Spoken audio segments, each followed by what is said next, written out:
I hear quite often people say that they're not training harder, they're training smarter. What I'd like to do in this next vlog is talk through why I believe training harder is training smarter and how the research supports this. This is a paper that was published in BJSM that basically summarises my approach to training. It's a free downloadable paper, so you can visit the BJSM website and download it for free, or alternatively, if you want me to send a copy, just reach out and I'm happy to send you a copy.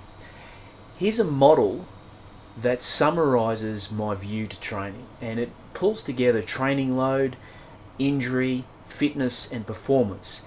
It essentially describes how we can use training load to develop robust and resilient athletes.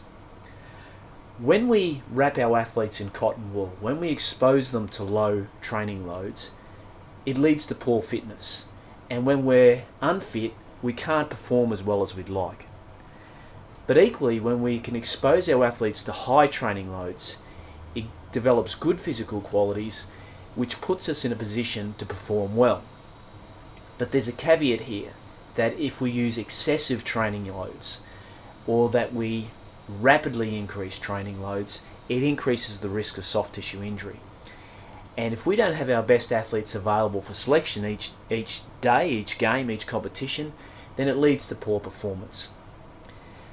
But I've also demonstrated within this paper and within other research that low training loads increases the risk of injury. And we know that the greatest risk of subsequent injury is the fact that you've been injured before. So when we expose our athletes to low training loads, inadvertently it puts them in the chronic rehab loop, where low loads increases the risk of injury, which increases the risk of subsequent injury. Athletes never get out of rehab because they're never exposed to high enough training loads to protect them from injury. So what I'm suggesting we should do is expose our athletes to high training loads. Now, I'm not saying throw all our eggs up against the wall and hope some don't break. What I'm suggesting is that we systematically and progressively build our athletes' training loads, because higher training loads develops physical qualities which protect against injury and which also give our athletes the best chance of competing on a really big stage. So hopefully you can see from this vlog that the problem isn't with training per se, but it could be the training that we're prescribing. When we use excessive or rapid increases in training loads, we shouldn't be too surprised to see sharp increases in injury risk and reductions in performance.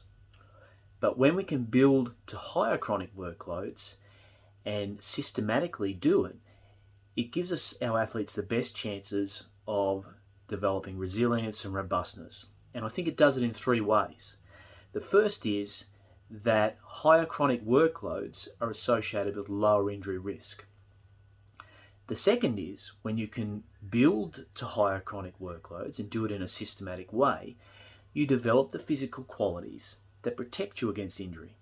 It's much harder to get injured when you're fit than if you're unfit.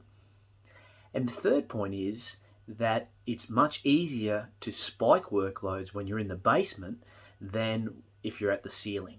When you have higher chronic workloads, you're much better capable of tolerating those spikes in workload. So if you've enjoyed today's vlog, feel free to leave a comment in the comment section below, or visit us at gabbittperformance.com to check out any of the workshops that are coming to a location near you.